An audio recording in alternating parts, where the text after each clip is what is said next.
Parlons aussi qualité de l'air avec le Conseil d'État qui a rejeté 2 demandes d'annulation de la zone à basse émission de la région de Bruxelles-Capitale. Des recours infondés selon le Conseil d'État, Anaïs Corbin. Oui, il y a d'abord eu un recours en annulation introduit par un habitant de Genneval en Brabant wallon. Il a été déclaré non fondé car selon le Conseil d'État, le gouvernement de Bruxelles-Capitale a bien la compétence d'établir une zone de basse émission qui s'étend sur l'ensemble du territoire de la région.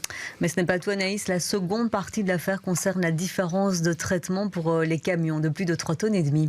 Oui, pour le Conseil d'État, il n'y a pas de problème à ce que les camions de plus de 3,5 tonnes ne soient pas concernés par l'interdiction de circuler dans la zone de basse émission.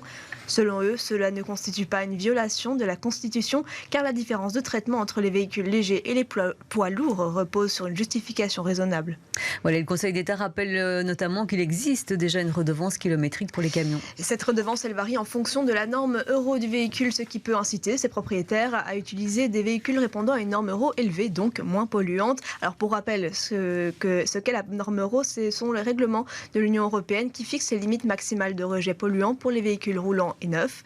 En outre, il n'existe actuellement aucune alternative adéquate pour les poids lourds. Merci beaucoup Anaïs Cordin pour tous ces détails en direct.